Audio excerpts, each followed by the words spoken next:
Bienvenidos a Inteligencia Natural, un programa de discusión científica.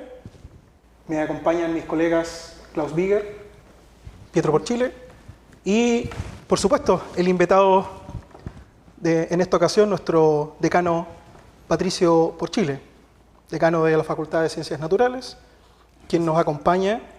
Así que, bueno, nos gustaría partir, nosotros aquí también compartiendo con nuestro público. ¿Podrías hablarnos un poquito, Patricio, acerca de tu trayectoria, tu formación, para poder encaminar nuestra entrevista científica? Sí, gracias. Bueno, un placer estar acá en este programa que pretende, ¿no es cierto?, incentivar el desarrollo de la ciencia en nuestra región y que probablemente va a cautivar a más de alguna persona que llegue a nuestra universidad. Pretendemos que este tipo de instancias sean, ¿no es cierto?, que avancen en esa dirección. Hablando un poco de mí, ¿qué te puedo contar? Bueno, siempre me interesó la biología en general, ¿ya? El entender el fenómeno de la vida, que es algo, hasta el día de hoy, digamos, es una abstracción que tenemos que no conseguimos manipular. Es decir, podemos entender los principios que tiene la vida, tiene reproducción, que tiene metabolismo, sin embargo no somos capaces de crear vida. Es algo que aún está un poquitito lejana. Y dentro de eso, para mí particularmente era más fascinante entender la manifestación más minúscula de la vida. Y esto es la microbiología, que ir a ver esa vida cuando está, ¿no es cierto?, en los volúmenes más pequeños, nanométricos o micrométricos, que son, digamos, dimensiones que están debajo de 1000 veces las dimensiones que uno habitualmente trabaja digamos, en nuestra vida cotidiana. Y luego de eso me empecé a especializar en biología molecular de microorganismos, en particular de parásitos, Chaga en particular, y ver un poco cómo era el genoma y cómo ese genoma acaba repercutiendo en la biología exclusiva que tienen este tipo de organismos que tienen la capacidad de convivir muy bien con nosotros. Eso es lo fascinante que tiene el mundo de los parásitos, que ellos son capaces de disfrazarse y estar contigo por mucho tiempo, a diferencia, por ejemplo, de generalmente los virus o las bacterias, que suelen ser un poquitín más agresivos cuando entran, ¿no es cierto?, un organismo. Eso es lo que te puedo decir a grandes líneas, digamos, de lo que se trata. Y en lo particular ahora estamos desarrollando un proyecto que vamos a hacer con la Fuerza Aérea de Estados Unidos, si funciona todo bien, y que tiene por objetivo ir a aislar algunos microorganismos que pueden ser de interés en relación a su adaptación. Nosotros, por ejemplo, en altura acá, en la región, la alta radiación, la baja presión atmosférica, nos hace pensar que eventualmente tengamos adaptados algunos organismos que es necesario estudiar ahí e identificar aquellos genes que permiten eso, que permiten adaptarse a condiciones extremas. Si nosotros somos capaces de aislarlos y luego identificar aquellos genes, vamos a estar en muy buen pie para lo que eventualmente puede ser el ir a otro planeta, cuando ya la Tierra, por un desastre natural que amenace nuestra existencia, que nos obligue a cambiarnos de lugar, o por otra razón tengamos que hacerlo. Así que eso es lo que te puedo contar, digamos, en lo que estamos. Bueno, junto con dar la bienvenida también a nuestro invitado y también a la gente en su casa, yo quería llevar la conversación un poquito a algo bien simple de lo que mencionaba, de cómo nosotros entendemos qué es la vida. Siendo experto en el área, si le quisiéramos contar a un niño, no sé, de 5 años, me pregunta, papá, ¿qué es la vida? ¿Qué le deberíamos decir nosotros a él? ¿Cómo podríamos explicarle qué es un ser vivo en palabras simples? Si fuéramos lo suficientemente humildes, tendríamos que decir con toda seguridad que podemos decir qué pasa en lo vivo, qué es lo habitual en lo vivo, pero decir qué es lo que es, como definición, no estamos en condición de decirlo. Es decir, tenemos solamente aproximaciones. Por ejemplo, para Humberto Maturana, la biología y la vida era simplemente una coordinación de coordinaciones de reacciones químicas. Y no era más que eso. Ahora, cuando yo digo no es nada más que eso, es bastante complejo, porque el microorganismo más pequeño que existe, que son los micoplasmas, por lo menos se establecen por segundo alrededor de 300.000 reacciones químicas.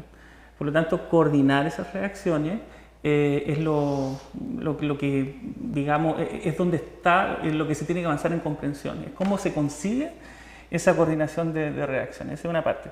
Y la otra parte es que es una red metabólica ultra compleja que tiene la capacidad tal de regenerar cada uno de los componentes que están en esa red. Por ejemplo, el MIT trabaja ¿no es cierto? con computadores y ese tipo de cosas, y por mucho tiempo han intentado hacer un computador que se autoensamble. Y no solamente que se autoensamble, sino que también sea capaz de hacer lo que nosotros conocemos como reproducción. Es decir, cuando nosotros tratamos de definir la vida tenemos como dos partes. Una parte que es ese autoensamble, que es decir, que cada pieza se conecte con otra pieza y empiece a conformar una estructura organizada, que es la que tú finalmente identificas como, esto es la vida, o esto es un computador, por decirlo así. Pero eso sin un agente externo. Sí. Exactamente. Y ahí es donde está el secreto, digamos, de la vida, que para hacer todo eso, claro, un computador es montado, ¿no es cierto?, en una fábrica con un agente externo, pero en la naturaleza nosotros vemos que esto se hace por sí mismo. Y los secretos aparentemente están en nuestro genoma. Bueno, eso es lo que se pensó al comienzo, que todos los secretos estaban en el genoma, y ahí estaba toda la red de coordinaciones. Sin embargo, a la medida que vamos avanzando, vamos viendo que es más complejo que eso. No es solamente el genoma, sino también es la interacción de nuestro genoma con un medio ambiente particular que genera estímulos particulares y que gatillan, por decirlo así, reacciones particulares. Eso es lo que le llamaba el nicho, ¿no? El nicho ecológico, Maturana le llamaba eso. Claro, el nicho ecológico o la adaptabilidad, ¿no es cierto?, que en el fondo es lo que uno trata de empezar a entender, porque por mucho tiempo, ¿no es cierto?, se hablaba del determinismo genético. ¿No es cierto? El determinismo genético es básicamente si tú vienes con ciertos genes, esos genes te poseen y tú a partir de ahí no tienes mucha posibilidad de cambio, salvo que intervenga genéticamente con algún tipo de ingeniería. Lo que se ha ido viendo con el tiempo es que hay ciertos estímulos que pueden activar genes o los pueden inactivar. Y eso es interesante, por ejemplo, si tú vas al cáncer, porque en el cáncer existe una cosa que uno llama de oncogen. ¿Qué es lo que es un oncogen? Básicamente un gen normal del ciclo celular que por ABC razones, por la entrada de un virus, alguna radiación, algún cambio químico, transformó ese gen y se convirtió en un gen disregulado. Acá todo el tema tiene que ver con coordinación, disregulado, y cuando pierde la regulación, en ese momento entramos en un nuevo tipo de célula, que es la célula que llamamos célula cancerosa, y que empieza a no respetar a nadie, a replicarse sola y a hacer metabolismo propio y sin ver a nadie. Entonces, parece ser que el tema como del egoísmo, que nosotros lo vemos en la sociedad, si lo llevamos a la célula, extremadamente evidente que cuando una célula solamente se ve ella misma y no ve el contexto donde está el nicho, perjudica finalmente el lugar donde está, y en este caso el huésped. Ahí estaría relacionado con la epigenética, donde determinadas partes del ADN están metilados o desmetilados para poder regular justamente la actividad de los genes. Incluso puede ser, si no recuerdo mal, ser heredado. Sí, así que la gente que fuma normalmente cambia esta metilación y las enfermedades que están asociadas a ellos pueden ser heredadas hasta los hijos, nietos y bisnietos. Sí, eso que tú estás mencionando, Klaus, es extremadamente importante en dos sentidos, porque, claro, efectivamente hay un cambio en la percepción que tenemos de nuestro blueprint o digamos así, de las instrucciones que originalmente teníamos, porque pensábamos nosotros que esas instrucciones eran total y absolutamente autodeterminadas. La epigenética lo que viene a comprobar era que estímulos externos, por ejemplo, el estado nutricional de la madre en la etapa gestacional, podían generar lo que se llama de imprinting, que es decir, un cambio genético que queda pegado en los genes de esa guaguita. Y esa guaguita, por ejemplo, puede tener una predisposición a ser, por ejemplo, un diabético en el futuro, solo porque la madre en determinada etapa de la gestación tuvo niveles altos de glucosa en ese momento, por varias razones, por estrés, por dieta, por lo que quiera. Y ese tipo de conocimiento es algo relativamente reciente desde el punto de vista de la comprensión genética. Porque metabólicamente siempre se supo que esas cosas se alteran, pero que algo se quedaba contigo producto de un evento nutricional, eso ya es un poquitito distinto y un poco lo que se acaba viendo hoy. Tanto es así, no sé si ustedes han visto, pero hay investigadores, digamos, me imagino que la gente que va a ver esto le va a ser interesante. Hay investigadores que han trabajado mucho en lo que es el envejecimiento y precisamente han llegado a darse cuenta que determinadas sustancias químicas, cuando son incorporadas dentro de nuestra dieta, comienzan a activar la regeneración celular y pueden incluso comenzar a estancar el proceso de envejecimiento. Bueno, uno de los investigadores más famosos en esto es un investigador que se llama David Sinclair. Y David Sinclair, de Harvard, él ha diseñado todo un protocolo que involucra algunos derivados de la vitamina B, B3 en este caso, que si tú los mantienes en alta concentración junto con algunos antioxidantes, consumen el efecto de reversión o detención del envejecimiento. Y como envejecimiento está asociado habitualmente, la mantención del envejecimiento está asociado a la pérdida de la regeneración, y la pérdida de regeneración está asociado a enfermedades, tienes como, digamos, efecto colateral de este tipo de nutrición tu salud. Entonces, ahí hay todo un campo que está siendo explorado y se está empezando a ver la posibilidad de que efectivamente podamos tener en el futuro generaciones más longevas que las que teníamos hasta ahora. Según lo que yo tenía entendido, el envejecimiento también tiene que ver con los telómeros, la parte ahí, el parte final de la cromosoma, y que cada vez que la célula se replica, va achicándose cada vez más. ¿Esto también puede revertirse? Precisamente el protocolo que desarrolló el doctor Sinclair involucra algunas sustancias químicas, por ejemplo el resveratrol, que lo sacan de los vinos, ¿cierto?, concentrados, que precisamente el resveratrol es uno de los agentes que está probado su efecto promotor de la telomerasa. La telomerasa es la enzima que se encarga en nuestras células de extender los extremos de los cromosomas, el extremo de cromosoma, el que se conoce como telómero, y ese extremo de cromosoma, en la medida de que tú divides tus células, cada vez se empieza a achicar más, y tú la divides de nuevo, se achica de nuevo, la divides de nuevo, se achica de nuevo. Y cuando llegas más o menos a la división 52, tú entras en un momento crítico que la célula dice tengo que morir, y entra en lo que se conoce como senescencia. Entonces lo que vieron algunos investigadores era, bueno, ¿qué pasa si nosotros alargamos este telómero en vez de que se vaya achicando en cada división, activando la telomerasa? Y ahí empezaron a ver, digamos, algunas cosas. El problema de eso es que, por ejemplo, células inmortales como son las células cancerosas, tienen telómeros muy activos y por lo tanto si tú le colocas un estimulador de telómero a una persona que eventualmente tiene un cáncer en alguna parte, vaya a estar haciéndole un flaco favor porque va a estimular ese tipo de células. Por lo tanto no es llegar y dar, digamos, una receta, pero sí es bastante ahí que se puede hacer. Pero teorías de envejecimiento hay múltiples.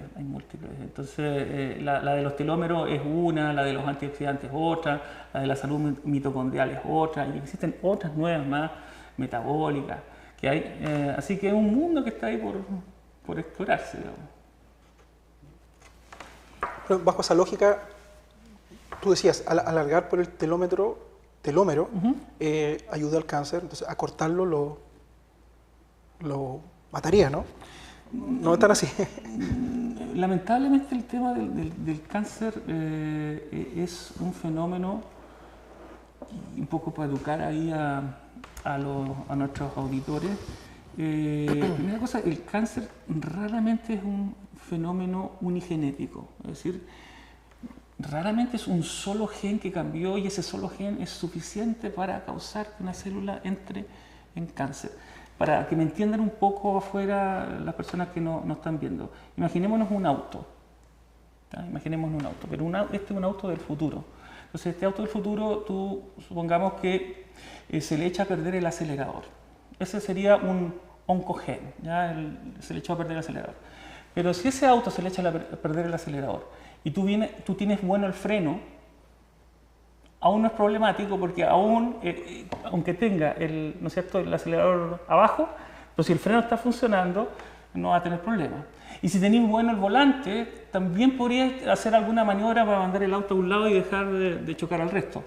Entonces, lo que pasa un poco en el cáncer es que comienza a fallar primero el acelerador, después te falla un freno, que se llama P53 en términos reales y moleculares. Los aceleradores son proteínas como MIC o ese tipo de cosas. Entonces empiezan a fallar, el acelerador empieza a fallar el freno y En las células reales, cuando te falla el freno y el acelerador, aún tú tienes mecanismos internos de reparo. Es decir, es como que el auto el mismo sistema inmune puede atacar las células de No, freno. la misma célula es como que la célula llevara un mecánico a bordo del futuro y con herramientas y todo, y que es capaz de arreglar el auto corriendo. Entonces, sin pararlo. Y eso también comienza a fallar cuando tú tienes cáncer. Si te falla el acelerador, te falla el freno, te falla el mecánico interior. Y aún así, aunque te fallen esos tres, eventualmente los propios autos estos tienen la capacidad de estrellarse solos, entonces de ir a un lado y darse vuelta. Eso es lo que se llama apoptosis de nuestras células. Entonces, para que ocurra un cáncer te tiene que fallar ese proceso de suicidio, los aceleradores, los frenos, y más encima te tiene que fallar el último guardián que tenéis, que es el sistema inmunológico, que es una especie de fuerza militar, ¿no es cierto?, que viene a pegarte un bazucazo en ese auto loco. Entonces, todas esas cosas tienen que fallar para que entremos en una célula cancerosa. ¿Por qué te digo esto? Porque tú me hablaste de los telómeros. Generalmente estos procesos de inmortalización se dan junto con procesos de pérdida de la senescencia. Y por lo tanto, cuando tú tienes una célula que empieza a ser inmortal en ese contexto, es generalmente una célula que además tiene la incapacidad de suicidarse. Entiendo. Entonces, en ese sentido, no es tan buena. Bueno, ya saben nuestros televidentes, los televidentes fumadores, que si se cuidan bien nos van a terminar con... Les invito a una pausa, colegas, y continuamos con Inteligencia Natural y nuestro invitado Patricio Porchile. Nos vemos.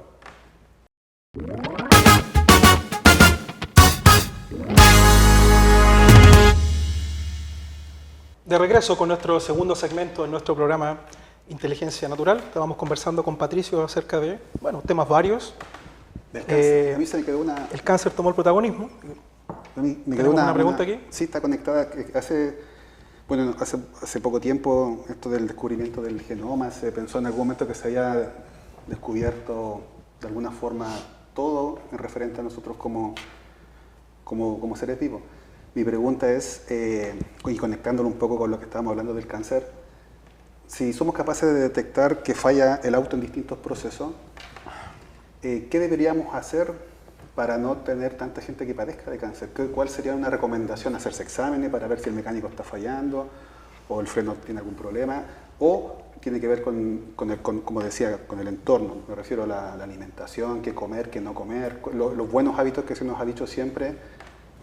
Hoy en día, con la tecnología que conocemos, con el descubrimiento de la parte genética, ¿existirá alguna fórmula o receta o una recomendación práctica para cualquiera en su casa que debamos hacer para no padecer ciertas enfermedades o ciertos problemas?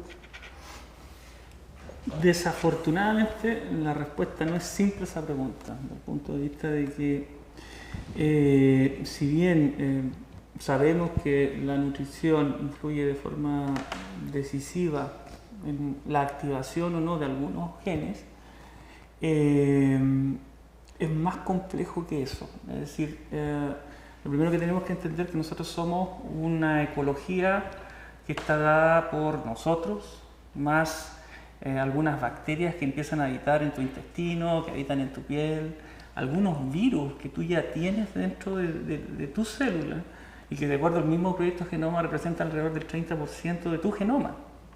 Es decir, parte de tu genoma tiene virus. Hay discusión ahí si esos virus están activos todo el tiempo, pero ciertamente el resto han dejado ahí. Entonces, para que se dé este tema del cáncer finalmente, tiene que pasar, por ejemplo, alteraciones a nivel de genes en múltiples sitios que tienen que concordar con circunstancias que nos lleven a la reversión del proceso. ¿Me explico? Para que sea un poco más claro. Se sabe, por ejemplo, que una célula cancerosa son fundamentalmente de metabolismo anaeróbico. Esto significa que ellos funcionan mejor en carencia de oxígeno que en presencia de oxígeno. Entonces, claro, tú dices, bueno, si yo me pongo a hacer ejercicio, ¿cierto?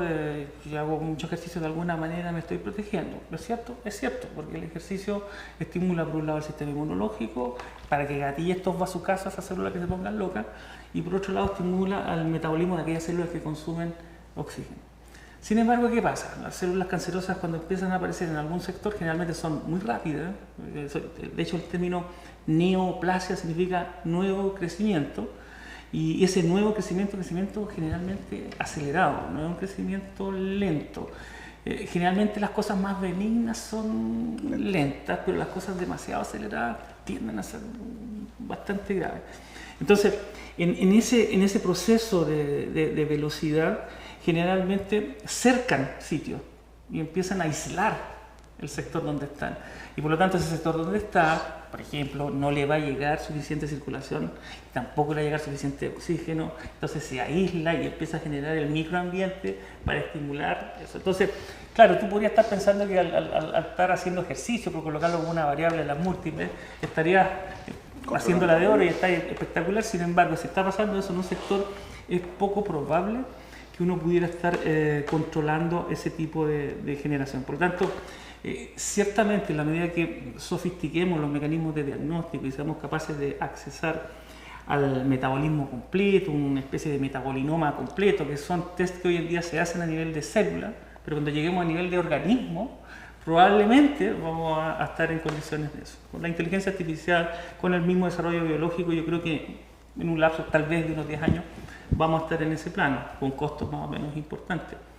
Pero a lo que voy es que no es tan simple como yo hago un solo cambio y este cambio me garantiza esos efectos. Desafortunadamente es así. Ahora, si uno tuviera que dar una recomendación, ¿qué cosa uno puede hacer en la casa, digamos? Ciertamente hay que bajar el azúcar. O sea, si uno quiere bajar las probabilidades, porque esto es solamente un tema de bajar probabilidades, no podemos garantizar nada. Pero si quiere bajar las probabilidades, tendría que bajar el azúcar. Al bajar el azúcar, además, ayuda al hígado a que el hígado no comience a hacer lo que habitualmente hace, porque cuando tú comes mucho azúcar, el hígado te guarda ese azúcar en forma de grasa, y ahí empiezan los famosos hígados grasos y todas esas cosas, y la gente empieza, digamos, yo tengo un hígado graso, tengo este problema, voy a controlar la cantidad de grasas que como, ya no voy a comer huevo frito, no, y generalmente no pasa por ahí, sino que pasa por regular el azúcar. Entonces, el azúcar está muy asociado también a la diabetes y otras cosas más. Entonces, esa es una variable importante, digamos. Y la otra es el ejercicio, ciertamente, pero el ejercicio que te aumente masa muscular.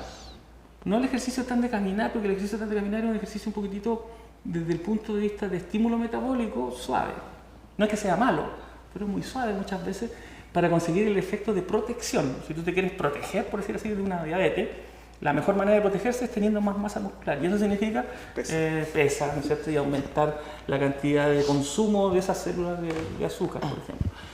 Así que no sé si contesto tu pregunta, sí, pero va en esa dirección de que no es tan simple, y desafortunadamente no estamos, digamos, en condiciones. Si hay alguien ahí, si a usted le dicen en la casa, haga esto y con eso está garantizado que usted no va a tener cáncer, sería un mentiroso, porque si realmente tuviéramos controlado eso, tendríamos unas tasas de cáncer mucho más bajas, y eso está la primera o segunda causa de muerte dependiendo del país que tú tomas. Por lo tanto, aún no tenemos la claridad completa, pero sí tenemos algunas pistas.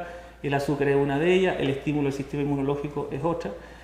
Y una de las cosas que hemos aprendido con el último tiempo, y esto lo podemos dar de consejo también para la gente que está en su hogar, es que los hongos comestibles o eventualmente hongos medicinales, tienen algunas moléculas que se ha visto que son extremadamente importantes en la inhibición de células tumorales. Y también importante en el estímulo del sistema inmunológico, para que el sistema inmunológico consiga eliminar muchas veces esas células que están ahí.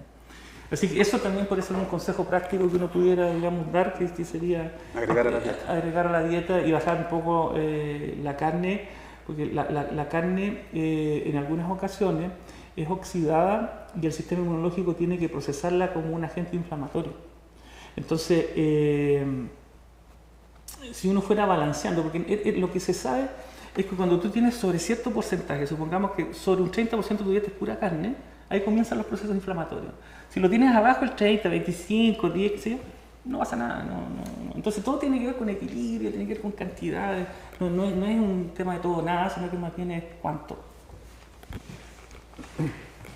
Y hay una cierta tendencia a buscar terapias individualizadas de cáncer. Si alguien no se ha cuidado lo suficiente o ha tenido mala pata, Sé que ahora están intentando investigar la genómica del paciente en concreto para poder atacar el cáncer mejor. Sí, sí. Sí, no, de hecho, bueno, un muy amigo mío que nosotros, bueno, nos trajimos alguna vez acá, el doctor Malti, el rector de la Universidad Mayor, él se dedica precisamente a esa investigación, una investigación en cáncer, y efectivamente, pues hoy en día ellos han avanzado y se dan cuenta, por ejemplo, que determinados fármacos, si tú vas a hacer quimioterapia, hay personas que no le hacen absolutamente nada, dependiendo, por ejemplo, de la microbiota que tengan en el intestino. Hay unas tricomonas que ellos han aislado, que dependiendo si está presente, cierta quimioterapia no va a funcionar. Entonces ellos se están dando cuenta, ¿no es cierto?, que la cosa no es solamente llegar y dar un fármaco de forma global, sino que tiene que ir viendo al individuo si, por ejemplo, posee esa tricomona, porque si la posee, ese fármaco no aplica, tiene que ir a buscar otro fármaco. Y de esa manera van corrigiendo y mejorando el tipo de tratamiento. ¿Sí? Patricio, yo quería preguntarte lo siguiente. Si uno tomara el número de días que vive una persona, que es un número grande, ¿no? Hiciéramos 1 dividido por ese número y multiplicamos por 100, tendríamos cuánto porcentaje tú mueres cada día. Entonces, todos los días estamos muriendo un poquito, pero como es un número muy pequeño, no somos conscientes de que estamos muriendo de alguna forma. Entonces, mi pregunta es, uno puede tener, por ejemplo, se le puede morir un pariente cercano o uno mismo puede tener una experiencia cercana a la muerte, pero con el tiempo lo termina olvidando o más bien haciéndolo llevadero por el día a día. Estamos preocupados de cosas que no están relacionadas con nuestra muerte, pero sin embargo el proceso continúa. Entonces, mi pregunta es, ¿tiene el cerebro un mecanismo natural o droga natural, digamos, como para hacernos cargo de cosas que del día a día y olvidarnos de que estamos muriendo cada día? Para no estresarnos con eso. ¿Hay algo natural que nos hace querer olvidar ese hecho que está ahí con todos nosotros a cada momento? Me recuerdo mucho una frase que decía, me gustaba mucho escuchar cuando joven un doctor, o sea, un psicólogo, ya falleció, especialista en aconsejamiento en el fondo de desarrollo del potencial humano. Y él siempre apuntaba una frase que encuentro que es muy acertada para esta pregunta que tú me estás haciendo, que decía que de todas las especies, la única especie que tiene la conciencia clara, que sabe que se va a morir, es la especie humana.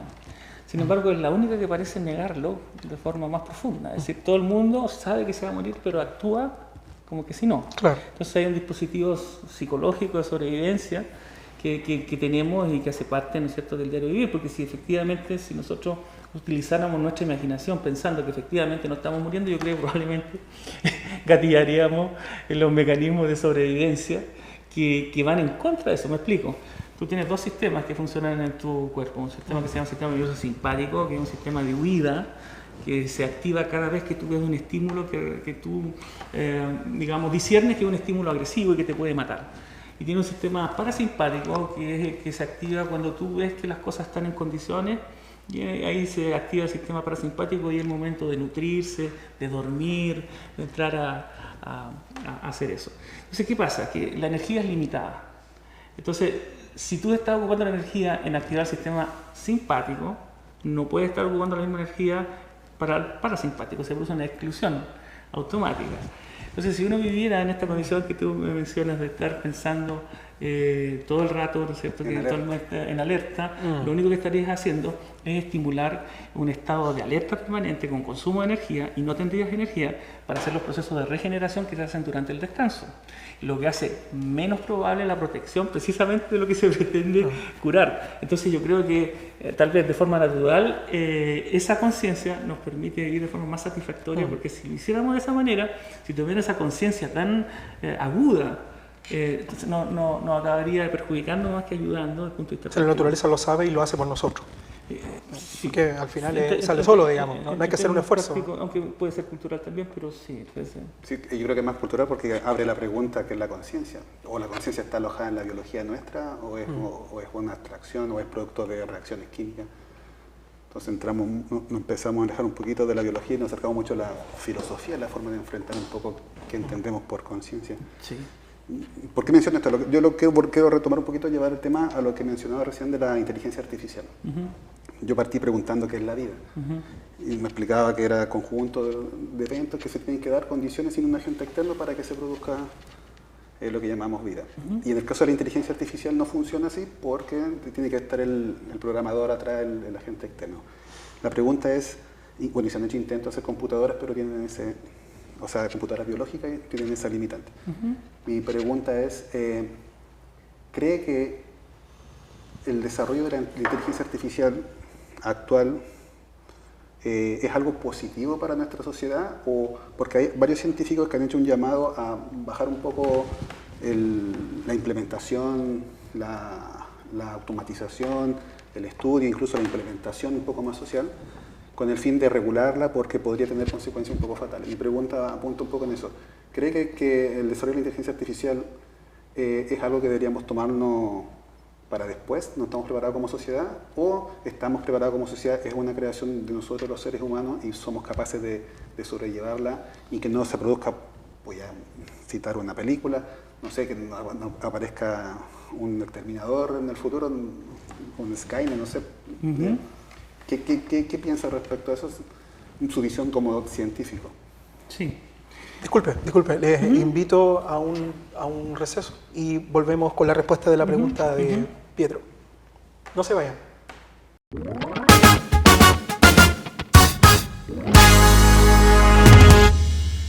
Estamos de regreso en nuestro programa, nuestro último segmento. Habíamos dejado una respuesta pendiente, ¿cierto? El colega aquí, ¿hasta qué punto, Patricio, la inteligencia artificial es buena? ¿Cuál es el llamado en general acerca de si es bueno o es malo? La comunidad científica está dividida. ¿Qué dicen los puristas? ¿Qué dicen los progresistas? Bueno, desde mi pequeño aporte dentro de ese ámbito, no soy un especialista, ¿no es cierto?, en inteligencia artificial, sin embargo, como todo usuario y bueno, como académico también recibimos parte de esa inteligencia artificial. Me da la impresión que hay dos aspectos. Voy a hacer un pequeño comentario que a mí me llamó mucho la atención. Cuando recién se estaban desarrollando los computadores, los primeros computadores,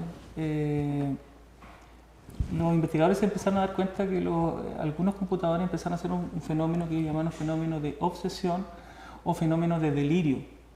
Es decir, que el computador solía dar una misma respuesta ante preguntas distintas, entonces se obsesionaba y empezaba a dar un mismo resultado, un output único para distintas variables de entrada. Y también de delirio, es decir, una distorsión respecto a lo que venía y empezaba a generar algo que no era. Fenómenos depresivos también, es decir, que el aparato en un momento determinado bajaba su capacidad productiva automáticamente después de cierta demanda. Esas tres variables que te estoy mencionando fueron inadvertidas, es decir, eran imprevistas y por lo tanto de alguna manera sorprendieron a los primeros diseñadores de lo que eran los primordios de lo que va a ser posteriormente la inteligencia artificial.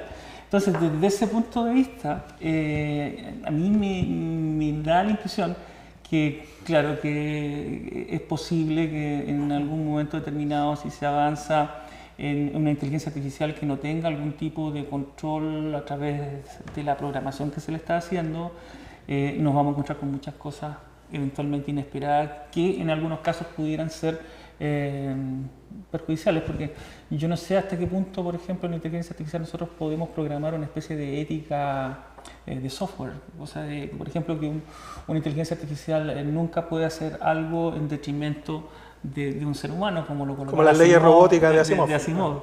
¿No es cierto? Ese tipo de cosas, yo me imagino que la gente que trabaja en esto a lo mejor la habrá pensado, pero la verdad que a mí personalmente me da esa impresión de que eventualmente pudieran aparecer algunas sorpresas por esos elementos que partieron con lo de los primeros computadores. ¿Algún exterminador? O algo de esa onda. Algo que a mí me preocupa también no es tanto la inteligencia artificial como la natural, que parece que está bastante en declive. Incluso hay algunos chistes que dicen que algunos astrónomos buscan la vida inteligente en las estrellas, otros se conformarían con encontrar la Tierra. Estos últimos parece que cada vez tendrán más problemas en su trabajo de encontrarla acá. ¿Qué opinas sobre esto? Bueno, yo creo que siempre que se habla de inteligencia, yo creo que el problema es la definición, en el sentido de que ¿qué es inteligente? Inteligencia en el fondo es la capacidad de tener una respuesta coherente con las demandas de un contexto. Por lo tanto, la inteligencia es contextual. La inteligencia no es algo que es estrictamente una propiedad, sino más bien una capacidad de adaptación dentro de un contexto o nicho, o ecología o ambiente, como tú quieras colocarlo. Entonces, desde ese punto de vista, claramente la inteligencia que nosotros tuvimos que emplear en el pasado y la forma de adaptación que teníamos en el pasado, donde todo era físico, hay que recordar que prácticamente nosotros en nuestra infancia no teníamos ni celulares para estar todo el día ahí programando cosas o viendo redes sociales o cosas por el estilo. Entonces, es probable que eso que parece ser un detrimento o una disminución en la inteligencia sea más bien un proceso adaptativo a ciertas redes sociales que estimulan demasiado a los estudiantes en cosas que no son provechosas, por decirlo de alguna manera, y que no es necesariamente un deterioro de la inteligencia, sino más bien un giro de esta hacia otras acciones que en el futuro vamos a ver si tenemos nichos estrictamente ecológicos, donde la ecología es estrictamente de inteligencia artificial o de computadores, que en una de esas a lo mejor ellos van a ser los más inteligentes que nosotros. Entonces, no podía darte una respuesta definitiva en ese sentido, pero sí sé que hay ciertas habilidades que son necesarias. Es decir, nosotros tenemos que ser capaces de lidiar con el mundo real, con el mundo material. Y en ese sentido, creo que debiéramos avanzar siempre a un tipo de formación que forme algo de lo que nosotros llamamos el pensamiento científico. Es decir, esto es ver la realidad y a partir de esa realidad empezar a tomar respuestas coherentes con esa realidad que estamos viendo. Y ahí volvemos al concepto de inteligencia originaria. Elon Musk acuñó una frase que a mí me parece muy interesante. Él decía, una especie es más inteligente en la medida que es más capaz de predecir el futuro. Mientras mayor capacidad de predicción de futuro tiene, porque ese individuo o esa especie es más inteligente. Entonces, en ese sentido yo creo que tenemos que ir avanzando y creo que la ciencia ha sido desde siempre tal vez una de las herramientas más inteligentes que disponemos y que nos ha permitido el progreso científico. Un buen ejemplo esto es la obra de Asimov de Fundación, cuando Harry Seldon era un psicólogo, ¿cierto? Y él era capaz de predecir, mediante un estudio de la psicología humana, capaz de predecir qué iba a pasar, entonces adelantaba lo otro.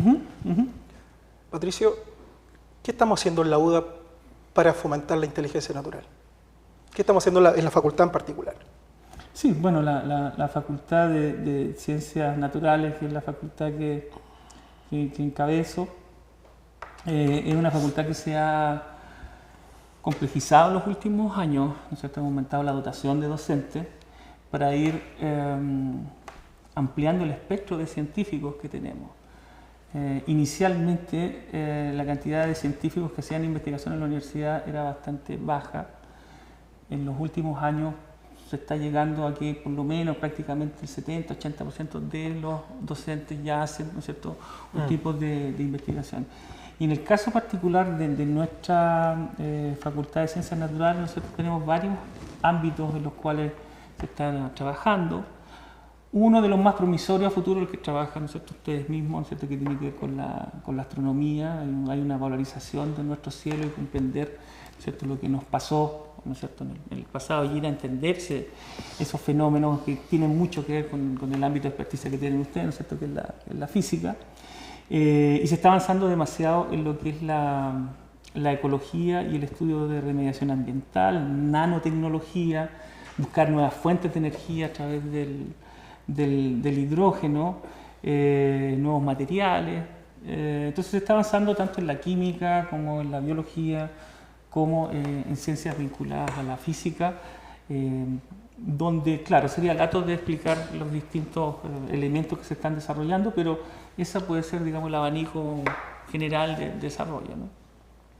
Y desde el punto de vista formativo, o sea, yo lo sé, pero para que la gente se conozca en su casa, ¿qué está haciendo la facultad en lo formativo con respecto a la ciencia? Sí, bueno, la Facultad de Ciencias Naturales es una facultad que se caracteriza porque el conjunto de docentes que lo componen en general tienen una formación de posgrado, por lo tanto ya han pasado por el método científico en su misma vida académica, ya son capaces, ¿no es cierto?, de llevar el pensamiento de un científico a sus estudiantes. La mayor contribución que podemos hacer nosotros como Facultad de Ciencias Naturales es traspasar esa forma de pensar que tienen los científicos a las nuevas generaciones para que ellas sean capaces, ¿no es cierto?, de analizar particularmente los contextos que les toque, sean estos materiales, sociales o tal vez incluso, no sé, biológicos, no sé, porque va a ser multivariado, ¿no es cierto?, las posibilidades que tengan esos profesionales. Pero esa forma de pensar es la virtuosa, esa forma de pensar es la que te permite cuestionar tus verdades y someterlas al experimento y luego decir, bueno, los experimentos no me están dando, probablemente lo que yo estoy pensando no es correcto, y siempre una invitación a la humildad, que en otras ramas del conocimiento, particularmente en las leyes, las humanidades, yo veo que hay una cierta tendencia más bien a la obediencia a la autoridad y no la obediencia a la verdad. Entonces, esa virtud de ir a cuestionar, ver y luego avanzar en función de la verdad, no de la autoridad, creo que es importante desde el punto de vista de la ciencia, que cae muy mal a veces a las personas que ejercen la autoridad. Sin embargo, creo que es necesaria para ir depurando un sistema de acomodo social que tiene que ver con la verdad. Súper importante lo que menciona, porque hoy en día una vez más estamos enfrentando como sociedad el tarot, los terraplanistas, todo lo que mencionamos, antivacuna. Incluso hay ya políticos que de alguna forma niegan que la existencia de lo que se ha hecho en ciencia. Es mucho más fácil para los seres humanos tal vez creer que cayó un platillo volador y de ahí sacamos la tecnología a los computadores, y no que hay un desarrollo de años, de gente que tuvo que hasta padecer, descubriendo, investigando cosas. Entonces el proceso de formación tiene que impactar de alguna forma en nuestros estudiantes desde la básica hasta el nivel de formaciones más avanzados. Mi pregunta va en relación con lo mismo. El tema de las vacunas hace algún tiempo, cuando aparece el tema de la pandemia, no sabíamos qué hacer. Y lo que vino al rescate en ese momento fue, una vez más, la ciencia, el desarrollo de vacunas. Pero también se cuestionaron muchos procesos. Mi pregunta está relacionada un poco con eso. ¿Considera de que la forma en que se abordó con las vacunas a la población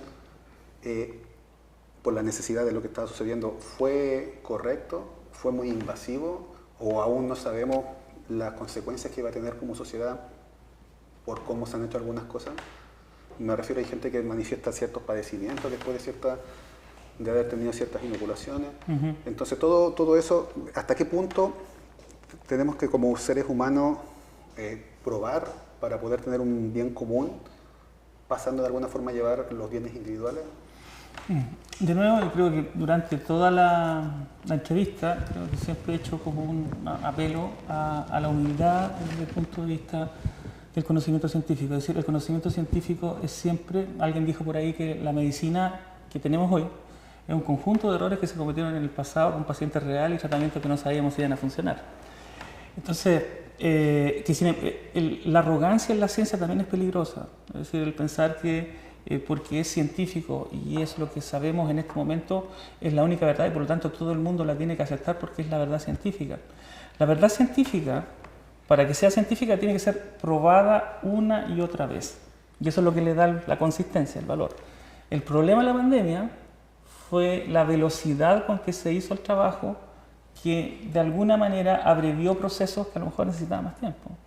Necesitaba un poquito más de tiempo para la validación, por ejemplo, de esas vacunas que eran vacunas innovadoras, eran vacunas de ADN que se iban a inocular en la célula, a diferencia de las vacunas tradicionales que son vacunas de estimulación con un producto proteico que viene de restos de un bicho que se le inoculan a un individuo. Acá no, acá el individuo fabricaba dentro de sus propias células lo que quería desarrollar en el futuro. Por lo tanto, de alguna manera era un proceso de programación celular, esta forma de vacunación que inauguramos con la pandemia. Existen cuestionamientos, algunas medidas que se tomaron, particularmente provenientes de la gente de la epidemiología, que dice que el confinamiento podría haber sido más gradual, el uso de mascarilla también podría haber sido sectorizado, y la masividad de esto se está cuestionando. Sin embargo, no se puede negar que las medidas que se tomaron fueron correctas porque pudimos salir de esa pandemia. Entonces, ahí, digamos, creo que ni a favor ni en contra. Creo que hay elementos que son importantes que aporta la ciencia, pero también creo que es peligroso que caigamos en una doctrina del cientificismo en el futuro. Es decir, lo que dice la ciencia es la verdad y todo el mundo tiene que hacer caso y me tengo que someter a la verdad científica.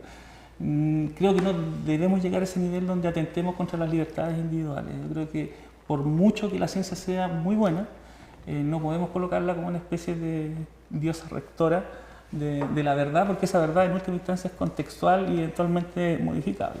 Y como lo menciona, la ciencia tampoco busca la verdad, solo tratar de entender cómo funciona en el fondo. También depende un poco de lo que uno busca. En otros países ya están viendo que desde el punto de vista virológico probablemente era lo mejor, pero quizás desde el punto de vista económico, social, psicológico, etcétera, no.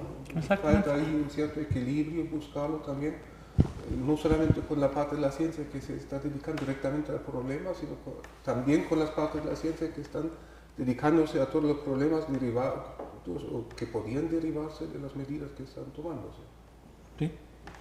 No, ha sido una jornada muy interesante. Yo quiero agradecer, Patricio, tu tiempo, tu disponibilidad, tus conocimientos que has compartido con nosotros. Un gusto. Así que, antes de despedirnos, para nuestros televidentes, la facultad tiene un proyecto de carrera y nosotros queremos invitar a sobre todo a nuestros jóvenes, que se suban al carro con acelerador, para quien quiera emprender una vida científica con todo lo que significa, ¿cierto? Desde la humildad, como tú nos enseñaste, ¿cierto?